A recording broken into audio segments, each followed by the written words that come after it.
Hey everyone, it's Jordan from Fishkeeping Made Easy, and today I'm going to give you my top tips for beginner fish keepers. Tip number 1, get the biggest tank you can possibly fit in your house.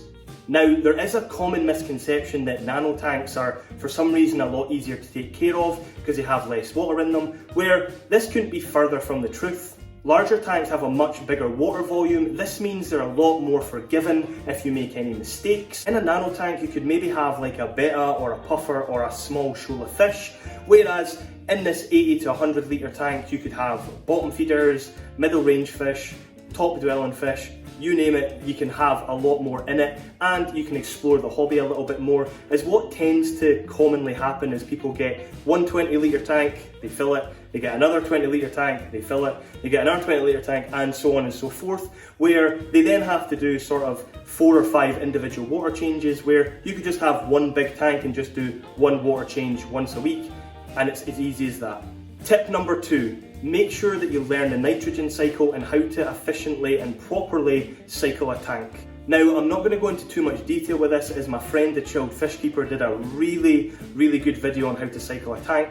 Loads of information, it's about 15 minutes long, and it gives you loads of different ways to cycle a tank. But basically, what you're trying to do is establish a colony of bacteria in your tank that will eat any waste or leftover food from the fish. So if you haven't cycled your tank, there's no bacteria to do that, so the ammonia will just build in the tank. Over time, that cycle will happen, but your fish will be wiped out in the process. So the ammonia that is produced by your fish and you feeding them turns into nitrite, which then turns into nitrate, and all these nitrifying bacteria do their job in between and create all these things, and you have nitrate left at the end, which is why you do your water changes or they are taken out of plants. That's it kind of in a nutshell, but obviously watch the Chilled Fishkeepers video for a lot more information. Tip number 3, buy easy plants and easy fish. When you're starting off, you don't need to buy all these crazy fish and these crazy plants. Just start with some basics. I would recommend anything like cherry barbs, neon tetras, bettas, any type of tetra, barb, danio, raspora, anything like that will be really easy for your first kind of fish. Plant-wise, again, most plants are quite easy to take care of. Stay away from any red plants, as these tend to need CO2, so anything like Java ferns, Anubias, Amazon swords, Vallisneria, any green stem plants are also quite easy to grow. A lot of plants do require CO2, but it doesn't mean that they won't grow without CO2, they just won't grow as fast, as green and as bushy.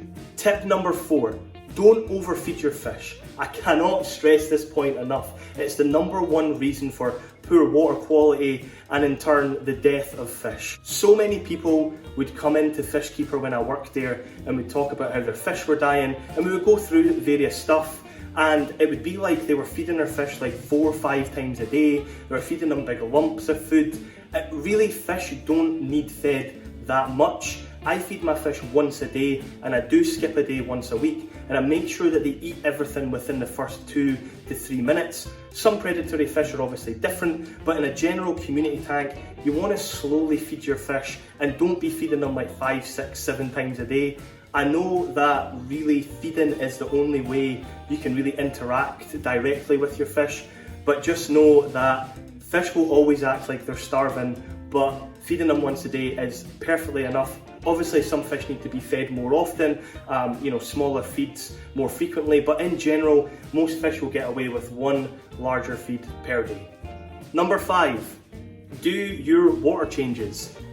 Basically, you will get away with not doing a water change once or twice, but if you consistently do it, the nitrates will just build and build and build in your tank, and before you know it, you have an issue that you're really going to struggle to reduce. So my recommendation is once a week. I know a lot of people recommend twice a week, but once a week in your tank doesn't take that long, and it definitely works. A water change of anything between 20% to 50% is sufficient enough. So make sure you're doing them frequently. If you can do them more frequently, I would recommend it, but please don't leave it for a month and then do one, and then leave it for 2 months and then do one, because before you know it, your nitrates are going to be 40, 50, 60 parts per million, and yes, your fish will have slowly acclimatized to that a little bit, but adding more fish in, they'll just die instantly from that shock from going from a fish store where the nitrates are at a normal level to yours that are extremely high. So I would definitely recommend as much frequent water changes as you possibly can. Water changes are also good for plants as well, so don't forget that. It's not just for fish, it's not just for removing nitrates, it also helps to replenish the tank with fresh stuff as well. Number 6 is what I say to every single person that messages me on Instagram. Don't stress about it. Fish keeping should be fun, the hobby's supposed to be fun, don't let it stress you out, don't lose sleep over it, and stop worrying about it. Things will always work out. Fish get sick, tanks do unstabilise themselves and they do start to have a few issues, but this is all part of keeping fish. It is the rubbish side of it, but just know that there's plenty of help out there. You can ask me, you can ask way more people in the community, and you also have your local fish shops. So please, don't stress. If you need any information, just come to us. So that's my quick tips for beginner fish keepers. So I hope you enjoyed this video. It's a little bit of a sort of different type of video from me, a more direct video that's not a voiceover. So let me know if you like these videos, subscribe to the channel, and I'll see you in the next one.